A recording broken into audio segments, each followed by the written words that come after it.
Hello students, O2S academy में आपका बहुत बहुत स्वागत है। तो हमने आपके लिए एक नए इनिशिएटिव को शुरू किया है जिसके अंदर हम डेली के करंट अफेयर्स को MCQs के द्वारा प्रैक्टिस करते हैं। तो डेली के हम 10 MCQs प्रैक्टिस करते हैं। आज के MCQs शुरू करने से पहले अगर आपको इस वीडियो की PDF चाहिए तो आप हमारी O2S अकेडमी की ऐप को डाउनलोड कर सकते हैं और यहाँ पर आपको ये PDF मिल जाएगी। स्टार्ट करते हैं आज के सबसे पहले क्वेश्चन से, that is related to Panchayati Raj institution. तो इसके रिगार्डिंग आपको 2 स्टेटमेंट्स प्रोवाइड करी हैं, आपने इनकरेक्ट स्टेटमेंट को आइडेंटिफाई करना है। जैसे कि अगर मैं बात करूं, स्टार्टिंग में हमारे इंडियन कॉन्स्टिट्यूशन के अंदर पंचायती राज इंस्टीट्यूशंस और जो म्यूनिसिपल कॉर्पोरेशन है उसके बारे में कोई बात नहीं करी गई थी। तो बेसिकली यहाँ पे एवोल्यूशन हुआ इन सब चीज़ों का भी। 1980s के टाइम पे सबसे पहले बिल लाया जाता है और अल्टीमेटली 1992 के टाइम पे यहाँ पर 2 कॉन्स्टिट्यूशनल अमेंडमेंट्स होती हैं। एक तो है आपकी 73rd कॉन्स्टिट्यूशनल अमेंडमेंट जिसके द्वारा पंचायती राज इंस्टीट्यूशन को कॉन्स्टिट्यूशनल बॉडी बना दिया गया।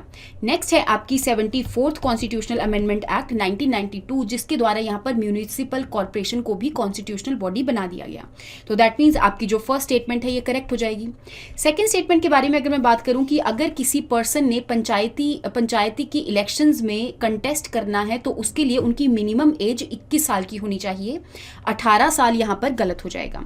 तो दैट मीन्स इवन यहाँ पे म्यूनिसिपल कॉर्पोरेशन के लिए भी मिनिमम एज जो है वो 21 ईयर्स होनी चाहिए अगर किसी भी पर्सन ने म्यूनिसिपल कॉर्पोरेशन या पंचायत के इलेक्शंस के अंदर कंटेस्ट करना है। तो दैट मीन्स आपकी इनकरेक्ट स्टेटमेंट कौन सी होगी? 2 ओनली। नेक्स्ट क्वेश्चन के बारे में बात कर लेते हैं, that is related to tribunals. तो ट्राइब्यूनल्स के रिगार्डिंग आपको 2 स्टेटमेंट्स प्रोवाइड करी गई हैं, आपने करेक्ट स्टेटमेंट को आइडेंटिफाई करना है। तो अगर मैं ट्राइब्यूनल्स के बारे में बात करूं तो ऑफिशियली हमारा जो कॉन्स्टिट्यूशन आया था स्टार्टिंग में तो उसके अंदर ट्राइब्यूनल्स के बारे में कोई भी बात नहीं करी गई थी। तो यहाँ पर अगेन एक कॉन्स्टिट्यूशनल अमेंडमेंट होता है, that is 42nd constitutional amendment 1976 जिसको हम मिनी कॉन्स्टिट्यूशन के नाम से भी जानते हैं। और आप जानते ही होंगे इसके बारे में कि बहुत सारे चेंजेस जो हैं हमारे कॉन्स्टिट्यूशन के अंदर लाए गए थे इस कॉन्स्टिट्यूशनल अमेंडमेंट एक्ट के द्वारा। तो यहां पर इसी एक्ट के द्वारा ट्राइब्यूनल्स को भी ऐड किया गया under article 323A and 323B। तो यहां पर बात करी गई कि अगर आपने कोई भी एडमिनिस्ट्रेटिव डिस्प्यूट को सॉल्व करना है तो आर्टिकल 323A के अंडर आप एडमिनिस्ट्रेटिव ट्राइब्यूनल्स को बना सकते हैं। दूसरा था आपका 323B, तो दैट मीन्स यहाँ पे अदर डिस्प्यूट्स जो हैं उसके लिए अगर आपने ट्राइब्यूनल सेटअप करने हैं तो 323B के अंडर आप ट्राइब्यूनल्स को सेटअप कर सकते हैं। तो ट्राइब्यूनल्स हैं क्या? आपकी क्वासी जुडिशियल इंस्टीट्यूट्स हैं। दैट मीन्स यहाँ पे कोई भी डिस्प्यूट को सॉल्व करने के लिए ट्राइब्यूनल्स को सेटअप किया जाता है। तो दैट मीन्स यहाँ पे इनके पास पावर रहती है किसी भी जजमेंट को सुनाने की। तो दैट मीन्स ये क्वासी जुडिशियल इंस्टीट्यूट हो गए जो कि एडमिनिस्ट्रेटिव या फिर टैक्स रिलेटेड डिस्प्यूट्स को भी सॉल्व कर सकते हैं। तो फर्स्ट स्टेटमेंट आपकी करेक्ट हो जाएगी। सेकेंड स्टेटमेंट के बारे में अगर मैं बात करूं कि tribunals were not the part of original constitution, तो it is also again correct. तो दैट मीन्स आपकी दोनों की दोनों जो स्टेटमेंट्स है वो करेक्ट हो जाएंगी। नेक्स्ट क्वेश्चन के बारे में बात कर लेते हैं, that is related to armed forces special power act. तो यहाँ पे आपको पता ही होगा इस एक्ट के तहत यहाँ पर आर्म्ड फोर्सेस को स्पेशल पावर्स जो है वो दे दी जाती हैं। बिना वारंट के वो किसी को भी अरेस्ट कर सकते हैं, कहीं पर भी वो चेकिंग वगैरह कर सकते हैं। हर एक चीज़ जो है उनको पावर्स वगैरह दे दी जाती हैं अंडर दिस एक्ट। तो ये जो एक्ट है सबसे पहले ब्रिटिश एरा लेजिस्लेशन था। अगेन यहाँ पे जब ब्रिटिश इंडिया था तो उस टाइम पे इस एक्ट को बनाया गया था, लेकिन उस टाइम पे हमारी एक मूवमेंट चल रही थी that is quit India movement जो कि 1942 में शुरू हुई थी। तो उसके अगेंस्ट या फिर उसके प्रोटेस्ट्स को रोकने के लिए ही एफ्स्पा एक्ट को लाया गया था। तो that means civil disobedience movement के लिए इसको नहीं लाया गया। सिविल डिसओबीडियंस मूवमेंट तो 1930s के टाइम पे थी और क्विट इंडिया मूवमेंट जो है आपकी 1942 के टाइम पे थी। तो दैट मीन्स आपकी जो फर्स्ट स्टेटमेंट है ये इनकरेक्ट हो जाएगी। सेकेंड स्टेटमेंट के बारे में अगर मैं बात करूं तो रिसेंटली 2015 के अंदर जो एफ्स्पा एक्ट है जो कि त्रिपुरा के अंदर लगाया गया था तो उसको रिवोक कर लिया गया था। लेकिन अभी भी आपको देखने को मिलेगा कि बहुत सारे ऐसे नॉर्थ ईस्टर्न रीजन्स हैं जहां पर एफ्स्पा एक्ट अभी भी लागू होता है। रिसेंटली न्यूज़ में इसीलिए था क्योंकि यहाँ पे असम के जो चीफ मिनिस्टर हैं उन्होंने बात करी थी कि हम कुछ एरियाज के अंदर एफ्स्पा एक्ट को रिवोक कर देंगे, तो इसलिए ये न्यूज़ में था। इसके अलावा भी आपको पता होना चाहिए कि जो एफ्स्पा एक्ट है वो ब्रिटिश लेजिस्लेशन में तो आया था, लेकिन उसके बाद भी जैसे 1990s के टाइम पे जम्मू एंड कश्मीर में लगाया गया था। देन इज 1983 के टाइम पे यहाँ पे पंजाब और चंडीगढ़ वाले रीजन में भी इसको लगाया गया था। तो ये कुछ चीज़ों के बारे में आपको पता होना चाहिए। तो अगर मैं इस क्वेश्चन के आंसर के बारे में बात करूँ तो आपकी सिर्फ सेकेंड स्टेटमेंट जो है वो करेक्ट हो जाएगी। नेक्स्ट क्वेश्चन के बारे में बात कर लेते हैं, that is related to solar waste.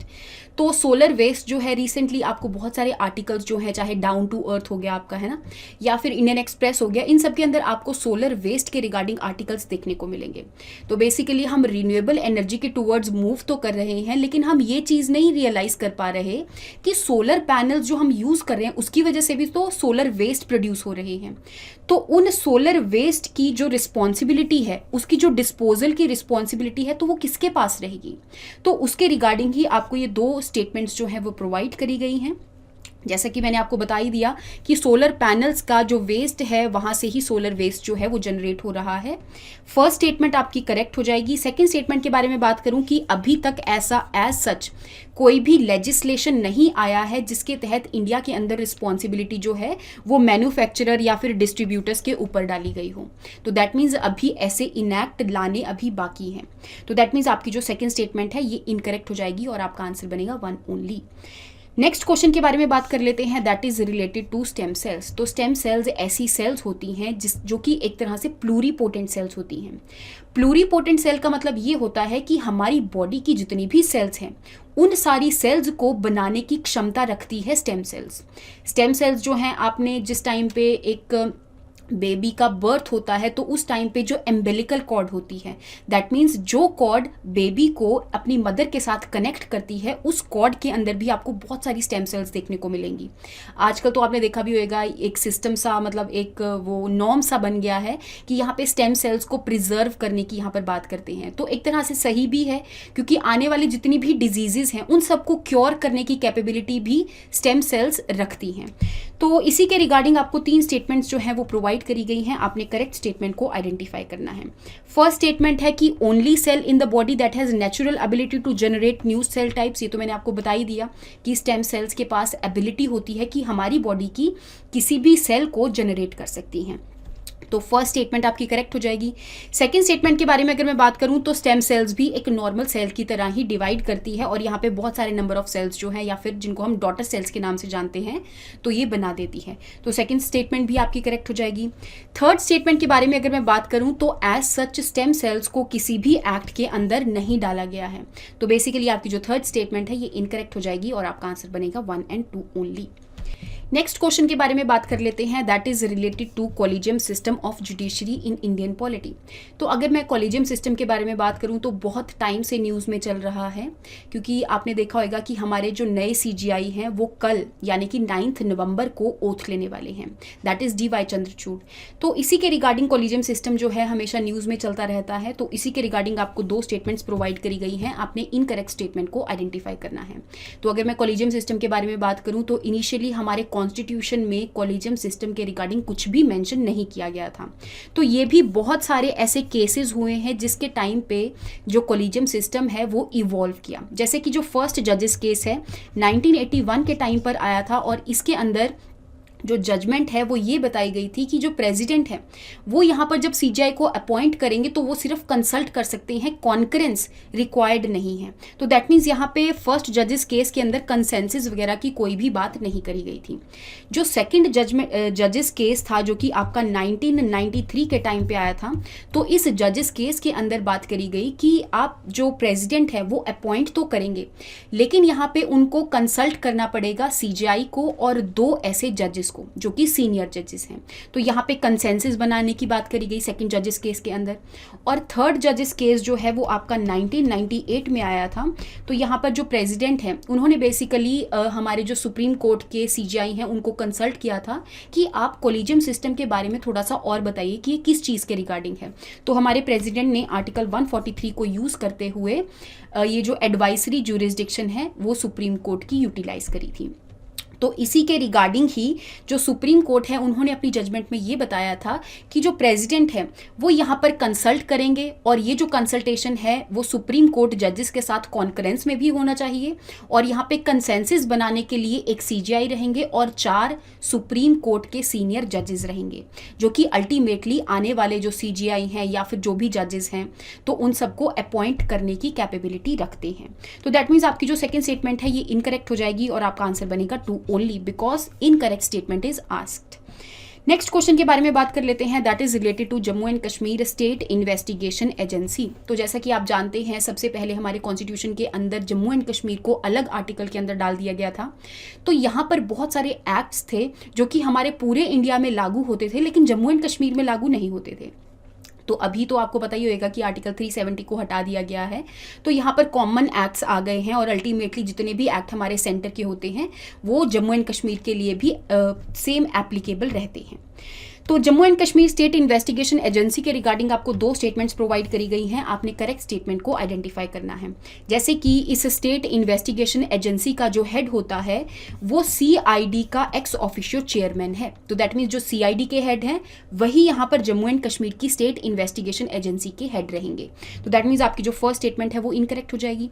Second statement की अगर मैं बात करूँ तो यहाँ पर कुछ एक्ट्स हैं जिनके तहत जो स्टेट इन्वेस्टिगेशन एजेंसी है वो काम करती है।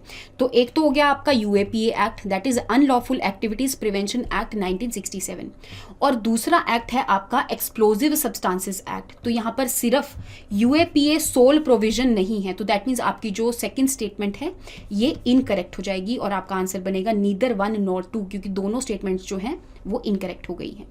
नेक्स्ट क्वेश्चन के बारे में बात कर लेते हैं, that is related to national maritime security coordinator. तो जैसा कि आप जानते ही हैं, जिस टाइम पे 26/11 का अटैक हुआ था तो उस टाइम पे नेशनल मैरीटाइम सिक्योरिटी कोऑर्डिनेटर जो है इनको बनाया गया था। बेसिकली हमारी जितनी भी कोस्ट लाइन है उसकी सिक्योरिटी के लिए इन कोऑर्डिनेटर को बनाया गया था, लेकिन एज सच कुछ नहीं बताया गया कि कौन सी मिनिस्ट्री के अंडर आता है। तो इनको डायरेक्टली हमारे जो नेशनल सिक्योरिटी एडवाइजर हैं, अभी कौन से हैं, अजीत डोवाल जी है ना, तो उनको जाकर रिपोर्ट करना होता है। तो मतलब एज सच कोई भी मिनिस्ट्री के अंडर ये नहीं लाई करते। तो किसके अंडर लाई करते हैं फिर? तो that is national security council secretariat, जो कि अल्टीमेटली हमारे नेशनल सिक्योरिटी एडवाइजर को जाकर रिपोर्ट करते हैं। तो आपकी जो फर्स्ट स्टेटमेंट है ये इनकरेक्ट हो जाएगी। इवन जिस टाइम पे कारगिल वॉर के लिए यहाँ पर ग्रुप ऑफ मिनिस्टर्स बिठाए गए थे तो उस टाइम पे भी उन्होंने रिकमेंडेशन दी थी कि हमें मैरीटाइम सिक्योरिटी के लिए भी एक कोऑर्डिनेटर को बनाने की जरूरत है। और इवन यहाँ पे जो ग्रुप ऑफ मिनिस्टर्स हैं जो कि कारगिल वॉर के लिए बैठे थे यहाँ पर, तो उन्होंने इस चीज़ के लिए भी रेकमेंड किया था कि हमें चीफ ऑफ डिफेंस स्टाफ बनाने की भी ज़रूरत है। जैसा कि आप जानते ही होंगे कि हमारे अब CDS जो हैं वो बन चुके हैं। तो दैट मीन्स आपकी जो सेकंड स्टेटमेंट है ये करेक्ट हो जाएगी और आपका आंसर बनेगा 2 ओनली। नेक्स्ट क्वेश्चन के बारे में बात कर लेते हैं, that is related to world trade organisation. जैसा कि आप जानते हैं कि सबसे पहले यहाँ पर GATT था, that is general agreement on trade and tariffs. तो ये जो आपका GATT है वो 1940s के टाइम पे इसको बनाया गया था, 1948 में बनाया गया था। और अल्टीमेटली यहाँ पर बहुत सारे ऐसे यूरुग्वे राउंड होते हैं और अल्टीमेटली 1994 में बन जाता है वर्ल्ड ट्रेड ऑर्गेनाइजेशन। तो ये जो है एक पर्टिकुलर एग्रीमेंट के द्वारा बनाया गया था जिसको हम मैराकेश एग्रीमेंट के नाम से भी जानते हैं, जो कि एक सिटी है मोरक्को के अंदर। मोरक्को कहाँ पे देखने को मिलेगा आपको? तो जो बेसिकली आपका अफ्रीका वाला पोर्शन है जहाँ पर आपको यूरोप से कनेक्टेड यहाँ पर स्ट्रेट ऑफ जिब्राल्टर देखने को मिलती है, तो वहाँ पर आपको जो मोरक्को है वो देखने को मिलेगा, जिसके अंदर मैराकेश जो सिटी है वो लोकेटेड है। तो यहाँ पर ही इस एग्रीमेंट को साइन किया गया था। तो दैट मीन्स आपकी जो फर्स्ट स्टेटमेंट है ये करेक्ट हो जाएगी। नेक्स्ट स्टेटमेंट के बारे में यहाँ पर बात कर लेते हैं कि अभी ज़रूरी नहीं है, अभी क्या मतलब एज सच कोई ज़रूरी नहीं है कि जो भी आपके यूनाइटेड नेशन के मेंबर्स होंगे वो कंपलसरीली आपके WTO के मेंबर्स भी होंगे। तो WTO के अंदर आपको 164 मेंबर्स देखने को मिलेंगे, whereas United Nation organisation के अंदर आपको 193 मेंबर्स जो हैं ये देखने को मिलते हैं। तो दैट मीन्स आपकी जो सेकंड स्टेटमेंट है ये इनकरेक्ट हो जाएगी और आपका आंसर बनेगा 1 ओनली। नेक्स्ट क्वेश्चन के बारे में बात कर लेते हैं, that is related to electronically transmitted postal ballot system. तो अगर मैं इस बैलेट सिस्टम के बारे में बात करूं तो बेसिकली NRIs जो हैं, अगर उन्होंने किसी पर्सन के लिए वोट डालनी है और वो उस कॉन्स्टिट्यूएंसी के अंदर अभी प्रेजेंट नहीं है, तो वो इस सिस्टम को यूज़ करके वोट डाल सकते हैं। इस सिस्टम के अंदर वोट डालने के लिए सबसे पहले एक एप्लीकेशन देनी पड़ती है रिटर्निंग ऑफिसर को। अल्टीमेटली वो उनको अप्रूव करते हैं और इलेक्ट्रॉनिकली जो वोट है उसको सेंड करते हैं और यहाँ पे दोबारा से उनको इस एप्लीकेशन के अंदर अपनी जो भी वोट होगी उसको डाल के दोबारा से सेंड करनी पड़ती है, पोस्ट भी कर सकते हैं वो। तो दैट मीन्स आपकी जो फर्स्ट स्टेटमेंट है जिसके अंदर NRI वोटर्स जो हैं वो अपनी एप्लीकेशन सेंड करते हैं रिटर्निंग ऑफिसर को, तो ये आपकी करेक्ट हो जाएगी। सेकेंड स्टेटमेंट के बारे में अगर मैं बात करूँ तो हमारे जो भी वोटर्स हैं जो कि सर्विस में हैं तो उनके लिए ये दोनों सिस्टम्स अवेलेबल हैं। कौन कौन से? एक तो आपका electronically transmitted postal ballot system भी एप्लीकेबल है और दूसरा है आपका प्रॉक्सी वोटिंग। तो दैट मीन्स आप देखेंगे कि जितने भी हमारे डिप्लोमेट्स हैं, चाहे वो किसी फॉरेन कंट्री के अंदर सर्व करें, IFSs हैं, तो वो सारे अपनी जो वोट हैं ये इन 2 सिस्टम्स के तहत यहाँ पर डाल सकते हैं। तो दैट मीन्स आपकी जो दोनों स्टेटमेंट्स हैं वो करेक्ट हो जाएगी। तो आई होप आपको यहाँ तक हर एक जो न्यूज़ है उसके बारे में समझ में आया होगा, करंट अफेयर्स के बारे में समझ में आया होगा। नेक्स्ट क्लास के अंदर हम नेक्स्ट MCQs के साथ मिलेंगे। Thank you so much and have a nice day.